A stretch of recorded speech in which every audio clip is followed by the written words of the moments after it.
Scientists originally thought that astronauts could hibernate as they travel, but here's why hibernation in space may not be possible for humans after all.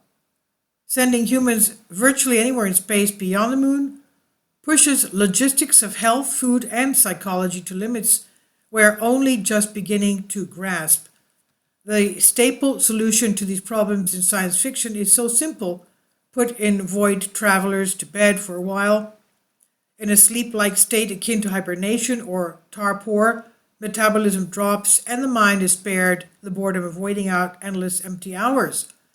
Unlike faster-than-light travel in wormholes, the premise of putting astronauts into a form of hibernation feels like it's within grasp, enough so that even the European Space Agency is seriously looking into the science behind this. Implications of a new study by a trio of researchers from Chile now reveal a mathematical hurdle to turning the potential of long-term human stasis into reality, one that might mean it's forever beyond our reach.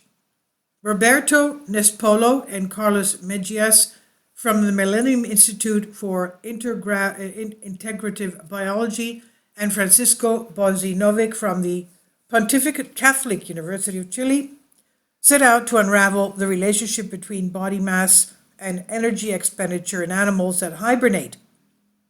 They discover a minimum level of metabolism that allows cells to persist under cold, low oxygen conditions.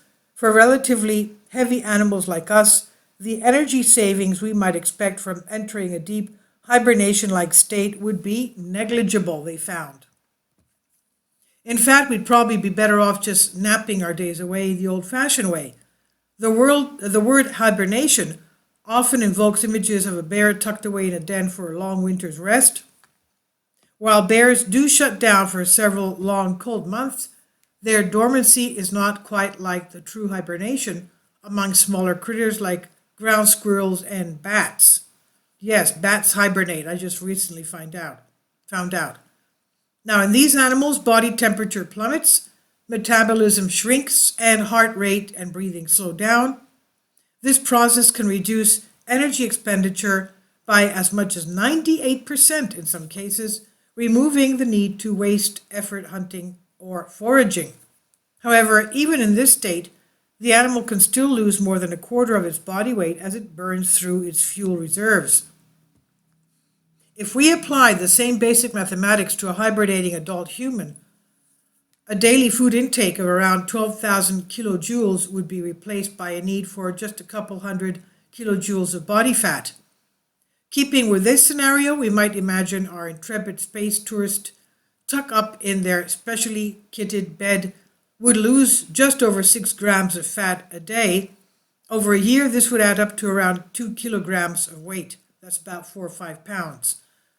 This might be fine for a rapid journey to the Jovian moons of Jupiter, but if the average adult wants to survive decades floating through interstellar space to a nearby star, they would need to pack on an additional few hundred kilograms of fat. That or routinely wake to throw back a lard milkshake or 3. Now, these back-of-the-envelope calculations rely on many assumptions, not least of which is how hibernation might scale. After all, there's probably a good reason behind the scarcity of massive hibernation mammals our size or larger. So the researchers carried out a statistical analysis across a variety of hibernating species, as detailed in previous studies.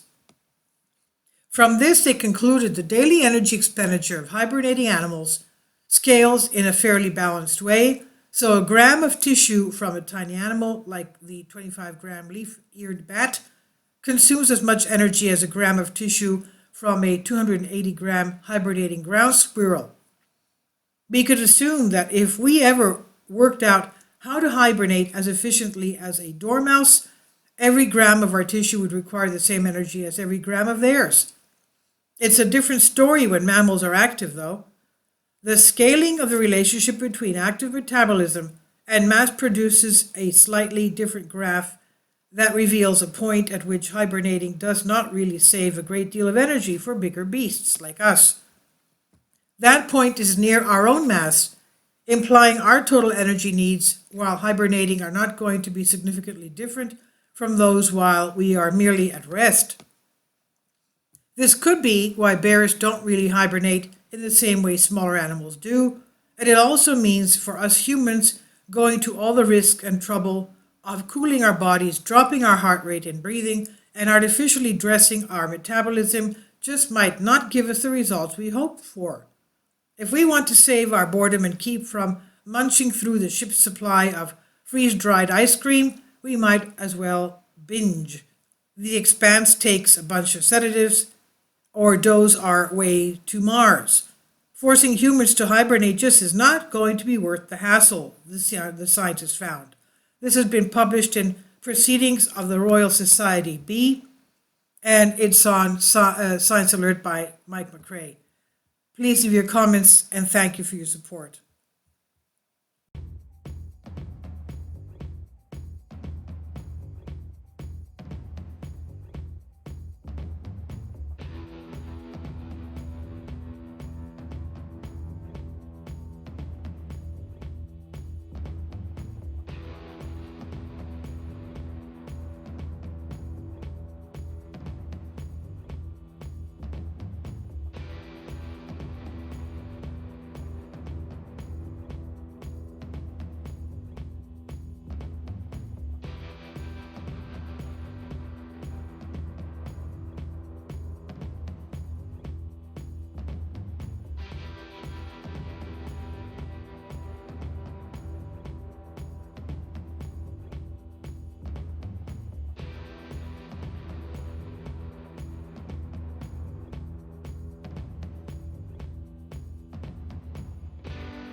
Kindly support my Patreon account.